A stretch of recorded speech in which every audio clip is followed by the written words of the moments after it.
এবার বাংলাদেশ সফরে আসছেন জনপ্রিয় বক্তা ইসলামী চিন্তাবিদ জাকির নায়েক। আগামী 28 নভেম্বর থেকে 20 ডিসেম্বর পর্যন্ত প্রায় এক মাস তাকে বাংলাদেশে থাকার অনুমতি প্রদান করেছে অন্তর্বর্তী সরকার। আর এটা শুনেই চটেছে ভারত। জাকির নায়েককে ঘিরে ইতোমধ্যেই বাংলাদেশকে কড়া বার্তাও দিয়েছে দেশটির পররাষ্ট্র মন্ত্রণালয়।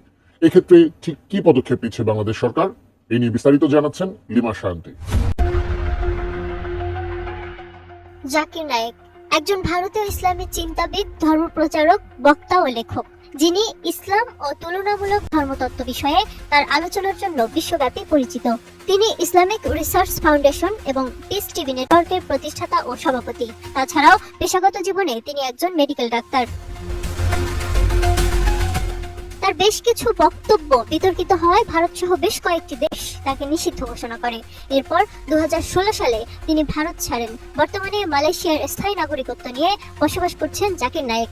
ভারতে তার বিরুদ্ধে সন্ত্রাসবাদে অর্থায়ন, বিদ্বেষমূলক বক্তব্য এবং মানি লন্ডারিং এর অভিযোগ রয়েছে। তাছাড়াও তিনি ভারতীয় কর্তৃপক্ষের কাছে একজন পলাতক আসামি হিসেবে বিবেচিত, যার কারণে ভারত সরকার তাকে ফেরত পাঠানো নিয়ে মালয়েশিয়ার কাছে বেশ কয়েকবার অনুরোধও জানিয়েছে।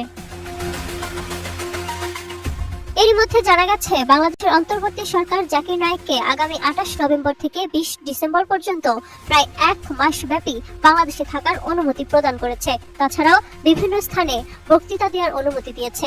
এদিকে এই সফরের খবর প্রকাশ্যে আসার পরপরই ভারত এর দ্রুত প্রতিক্রিয়া জানায়। ভারত এই পদক্ষেপকে বাংলাদেশ সরকারের পক্ষ থেকে একটি ভারত বিরোধী অবস্থান হিসেবে দেখছে। আর তাই ইসলামিক বক্তা জাকির নায়েকের আসন্ন এই বাংলাদেশ সফর নিয়ে কড়া বার্তা দিয়েছে দেশটি। ভারতের পক্ষ থেকে বলা হয়েছে, জাকির নায়েক একজন পলাতক আসামি এবং তিনি ভারতে ওয়ান্টেড। তাই তিনি বাংলাদেশে পৌঁছালে তাকে যেন ভারতের হাতে তুলে দেওয়া হয়। বাংলাদেশ সরকারের কাছে ভারত এমনটাই আশা করে। গত 30 অক্টোবর এক সংবাদ সম্মেলনে এই বার্তা দেন ভারতের পররাষ্ট্র মন্ত্রণালয়ের মুখপাত্র রণধীর জয়সওয়াল। তিনি বলেন, জাকির নায়েক একজন পলাতক আসামি, তিনি ভারতে ওয়ান্টেড।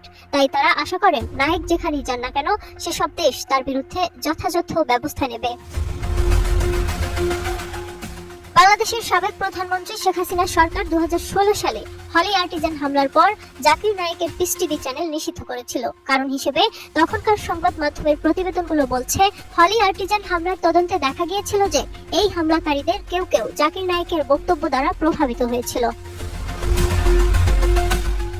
তবে হাসিনার পতনের পর আরো অনেক নিয়মের মতো সেই নিষেধাজ্ঞাও শিথিল হয়ে গেছে।